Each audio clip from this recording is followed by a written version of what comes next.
seperti biasa lah. Sama gimana udah lembar? Iya.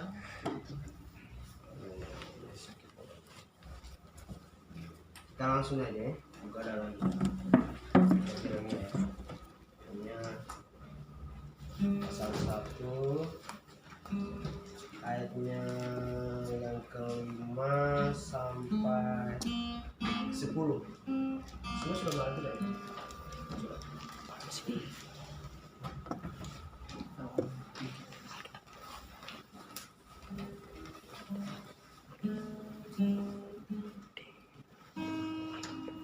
Yeremia pasal 1 ayatnya yang ke-5 sampai yang ke-10. Sudah, Yeremia pasal 1 ayat 5 sampai yang ke-10. Kalau semua sudah dapat, kita baca sama-sama ya. 1, 2, 3. Sebelum aku membentuk engkau dalam rahim ibumu, aku telah mengenal engkau, dan sebelum kau keluar dari kandungan, aku telah mensucikan engkau. Aku telah menetapkan engkau menjadi nabi bagi bangsa-bangsa. Maka aku menjawab, Aku Tuhan Allah, sesungguhnya aku tidak pandai berbicara, sebab aku ini masih muda. Tetapi Tuhan berfirman kepadaku, janganlah katakan aku ini masih muda. Tetapi pada siapapun engkau utus, haruslah engkau pergi, dan apapun yang diperintahkan kepadamu, haruslah engkau sampaikan. Janganlah takut kepada mereka, sebab aku menyertai engkau untuk memperkuasa engkau. Demikianlah firman Tuhan. Lalu Tuhan mengulurkan tangannya dan menjadi mulutku. Tuhan berfirman kepadaku, sesungguhnya aku menaruh perkataan-perkataanku ke dalam mulutmu. Ketahuilah, pada ini aku mengangkat engkau atas bangsa-bangsa dan atas kerajaan-kerajaan, untuk mencabut dan merobohkan, untuk membesarkan dan menundukkan, untuk membangun dan menanam. Amin. Sebelum kita mendengar sebagai informasi, ada yang mau bersaksi tidak? Ada yang mau bersaksi gitu. Saksian selama 1 minggu, mungkin ada yang merasakan kasih Tuhan buat berbagi saya. Salam semuanya. Salam. Saya bersaksi ya, mungkin teman-teman tahu ya, karena kita di asrama ini ya, kita yang mengalami sakit ya, mungkin kayak merasa lemas, tidak berdaya. Secara pribadi saya merasakan hal itu ya. Mungkin juga teman-teman ada yang masih juga nggak sakit, yaitu puji Tuhan. Amin. Kita bisa belajar dari apa setiap yang terjadi dalam pribadi saya secara pribadi, bahwa semua itu saya tahu bahwa semua Tuhan punya maksud dan tujuan di balik semua apa yang saya alami. Untuk beberapa minggu ini saya sakit. Nah, tetapi untuk beberapa hari ini ya, mungkin teman-teman tahu saya terbaring di atas, dan apa saya belajar Tuhan kenapa saya mengalami hal seperti ini. Mungkin tapi saya tahu di situ mungkin saya melakukan pelanggaran atau apa, nggak tahu. Tapi saya terus belajar bahwa setiap apapun yang terjadi itu pasti ada penyebabnya. Dan saya selalu dalam hati saya berpikir sih, Tuhan, kalau saya melakukan pelanggaran baik dalam perkataan saya, tindakan saya setiap hari, apalagi dalam pemikiran hati saya minta maaf, ampuni saya Tuhan. Tapi ini adalah pembelajaran bagi saya, dan saya tetap bersyukur. Karena ada orang itu ketika mengalami suatu masalah, tantangan ya, cepat bersungut-sungut, menyerah. Kenapa Tuhan memberikan ini pada saya? Kenapa ini Tuhan memberikan hal seperti ini, semacam ini? Saya tidak bisa melakukan apa-apa, tetapi saya berada di situ bahwa semuanya itu atas kehendak Tuhan dan punya tujuan dan maksud. Jangan cepat-cepat kita mengambil sesuatu keputusan, kemudian kita menyalahkan orang lain, bukan menyalahkan Tuhan. Tapi kita terus belajar, semua proses bagi Tuhan. Itu aja yang saya saksikan, dan saat ini saya bisa berdiri, saya bisa bernafas, itu semua karena kasih Tuhan. Amin. Kita bersyukur, dan saat ini saya masih kuat, saya masih sehat. Haleluya. Itu karena anugerah Tuhan. Terima kasih. Amin. Kerja saya.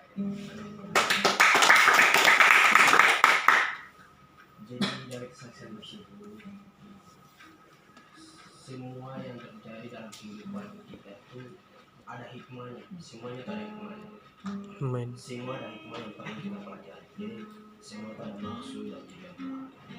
Semua ada terbaik. Judul khotbah saya pada hari ini itu berani untuk melangkah. Berani untuk melangkah. Mungkin ketakutan, kalau dibilang ketakutan itu bisa dalam kepribadian orang masing-masing. Orang itu kadang merasa takut kalau melihat sesuatu, terus untuk disuruh melangkah untuk ke medan itu atau ke langkah step selanjutnya, kalau disuruh pasti dia tuh mikir, karena logikanya itu kalau sama langkah itu bagaimana gitu. Karena orang itu lebih mengandalkan sini. Jadi gini, kita belajar dari kehidupan Yeremia. Yeremia itu adalah salah satu nabi yang dipilih Tuhan. Dia itu dipilih dan dipakai Tuhan itu sejak umur 20 tahun. Berarti ini masih muda. Dan Tuhan yang memilih dia untuk menyampaikan apa yang menjadi isi hati Tuhan kepada salah satu bangsa. Nah, ketika Tuhan memilih Yeremia dan ketika Tuhan memilih Yeremia, Tuhan berbicara kepada Yeremia, kamu harus sampaikan apa yang menjadi isi hati saya kepada orang yang saya tunjukkan kepadamu. Tapi ketika Yeremia mendengar seperti itu, Yeremia itu merasa takut, merasa minder, merasa dirinya itu dia bukan siapa-siapa gitu. Tetapi Tuhan bilang, kamu bisa tidak melangkah gitu. Bisa melangkah atau tidak gitu. Jadi Yeremia itu lebih cenderung melihat keterbatasan dia. Tuhan, aku tuh nggak bisa. Makanya pasal 5 itu mengatakan di pasal 6, Tuhan, sesungguhnya aku tidak pandai berbicara. Ini artinya apa? Dia lebih cenderung melihat keterbatasan dia. Dia tidak melihat kuasa Tuhan yang ada dalam diri. Jadi Tuhan tuh memakai dia untuk berbicara kepada salah satu raja yang diberikan Tuhan untuk menyampaikan pesannya. Nah, jadi kenapa sih? Dia konteksnya itu begini. Yeremia waktu itu disuruh, dia merasa takut karena pada waktu itu sebelum dia ada seorang nabi yang pernah ke sana kepada orang yang sama, terus orang yang disuruh Tuhan ke sana itu dipenggal kepalanya. Sebelum dia itu Nabi Yesaya itu dipenggal kepalanya. Nah, Yeremia itu tahu kejadian itu, bukan berarti dia menyaksikan secara empat mata, tapi dia itu tahu historisnya. Dia pernah dengar dari moyangnya bahwa ada seorang nabi yang ke sana dipenggal kepalanya oleh raja. Nah, kepada orang yang sama Tuhan tunjukkan dia untuk menyampaikan pesannya. Tapi Yeremia merasa takut. Makanya di sini dalam ayat 6 itu dibilang, Tuhan, aku masih kecil, tidak pandai berbicara. Itu hanya sebuah pelampiasan aja. Sebenarnya bukan maksud Yeremia seperti itu. Kalau maksud Yeremia begini, Tuhan, aku takut menyampaikan itu kepada orang yang sama. Karena saya tahu ceritanya bahwa ada seorang nabi yang pernah Engkau utus ke sana dipenggal. Nah, aku tidak mau nasinya itu seperti itu. Bahasa sederhananya seperti itu. Tetapi Tuhan bilang, tugasmu sekarang sampaikan itu aja. Apapun yang terjadi, saya bertanggung jawab. Itu Tuhan. Jadi hikmah yang bisa kita pelajari itu apa sih? Contoh misalnya, kan kemarin ke Papua. Ketika saya itu untuk diminta pelayanan di satu gereja, dan kakak ke Papua itu bukan bermaksud untuk pelayanan, enggak. Sana itu liburan. Nah, tujuan saya di sana tidak liburan, ya itu toh. Tapi karena keberadaan saya itu mungkin dipandang masyarakat setempat itu mungkin sesuatu yang harus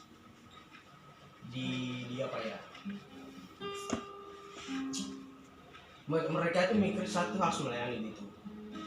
Nah, dari permintaan seorang hamba Tuhan bilang, mereka kamu boleh nggak melayani di gereja ini, tapi melayani sekolah minggu. Saya nggak apa-apa kalau melayani. Saya bisa melayani. Sebelum saya melayani itu menjadi suatu pergumulan. Dalam arti apa? Seperti ini kasusnya sama dengan Yeremia. Saya itu lebih cenderung melihat keterbatasan saya. Apalagi saya itu tidak pandai berbicara pada orang. Pernah merasa nggak sih? Kalian pernah merasa nggak sih? Pernah. Bicara sebanyak di depan orang, Devi pun mungkin udah rasa. Mungkin kakak-kakak yang sudah prepare sudah rasa. Satu pernah merasakan hal itu. Sampai saya bilang, Tuhan saya nggak bisa. Saya nggak mampu bicara depan orang. Apalagi tidak pandai berbicara. Karena cuman perbedaannya apa sih? Perbedaannya ini, saya itu lebih cenderung melihat apa yang ada di depan saya. Itu aja. Tapi Tuhan itu melihat lebih daripada itu. Amin. Itu Tuhan, cara pandang Tuhan. Jadi ketika saya melangkah, setelah saya melangkah baru saya lihat ternyata ada kuasa Tuhan. Ternyata Tuhan itu tidak hanya semena-mena menyuruh kita terus dia tidak bertanggung jawab. Tuhan menyuruh kita, tapi bukan hanya menyuruh kita, dia itu bertanggung jawab. Bertanggung jawab artinya apa? Ketika saya melangkah, di situ saya merasakan campur tangan Tuhan di sini. Ada kuasa di sini. Jadi ketika saya berbicara depan orang itu respect. Ada respect karena apa? Apa karena saya ini hebat? Atau karena saya pandai berbicara? Apa karena mungkin saya pulang dari Jawa ke sana akhirnya orang salut? Enggak, bukan itu. Tapi karena ada kuasa sih. Jadi mereka melihat, jadi mereka melihat perubahan hidup. Orang itu respect dengan perubahan hidup. Jadi ketika saya jalan ke sana, saya rasa ada kuasa sini. Dan saya yakin, saya percaya kalian semua ada kuasa. Amin. Ada kuasa dalam hidup kalian. Jadi jangan pandang diri kamu itu siapa. Kamu dari mana, dari keluarga mana, kamu dari ini. Mungkin orang bilang, kamu tidak berharap, kamu tidak ada benar. Hidup itu tidak ada apa-apanya. Tapi dalam kejadian kenapa? Kamu disegambar dan serupa dengan Allah. Artinya apa? Kamu berharga. Tuhan menaruh kalian dan saya di dunia ini bukan tanpa alasan. Ada alasannya, ada tujuannya. Nah tujuannya itu apa? Kita temukan bersama Tuhan. Jadi gitu. Jeremia dipanggil Tuhan Jeremia bilang Tuhan aku nggak bisa. Tuhan bilang lah, tugasmu melangkah toh. Mereka mau melangkah, kamu kan tahu apa yang terjadi. Jeremia melangkah, makanya ayat 9 mengatakan apa? Lalu Tuhan mengulurkan tangannya dan menjamah menutup. Artinya apa? Tuhan itu bertanggung jawab. Bertanggung jawab. Dia menyuruh kamu melangkah, dia yang bertanggung jawab. Apapun yang terjadi dia yang bertanggung jawab. Entah itu tentang masa depanmu, entah itu tentang nasib hidupmu ke depan seperti apa, perkembangan pelayananmu seperti apa, itu di dalam kendalinya Tuhan. Jadi intinya jangan takut, jangan pernah merasa minder. Yang pernah kamu tuh merasa dirinya saya kurang berharga, saya tidak ada apa-apanya. Mungkin orang melihat dari kita itu ini anak kok gini-gini aja secara kasat mata manusia ya. Ingat kasusnya Daud kan, Saul memilih sesuai dengan cara pandangnya. Lahiriah, Tuhan memilih hati. Perbedaan pandangan itu tidak bisa membedakan. Tuhan itu lebih melihat hati, manusia lebih cenderung melihat rupa. Jadi saya percaya kalian adalah jemaat muda. Kita semua dari jemaat muda. Amin. Kita dipanggil dan berbagi merah ditempatkan di tempat ini. Bahkan kakak pun udah pernah terpikir kalau saya bisa berada di tempat ini, bisa bertemu kalian. Dan saya percaya kalian adalah orang-orang pilihan Tuhan. Ingat cara mainnya Tuhan, ikuti mainnya Tuhan. Tiba waktunya kalian akan terbukti siapa di kalian sendiri. Amin. Jadi percaya bahwa kita di tempat ini dan maksud dan tujuan Tuhan. Jadi nikmati proses yang ada. Amin. Amin. Jadi kita bisa bagikan dan ini memberkati kita semua. Amin.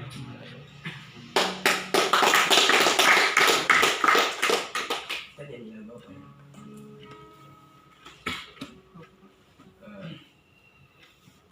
Merenungkan firman Siapkan aku. usia Hidup ini.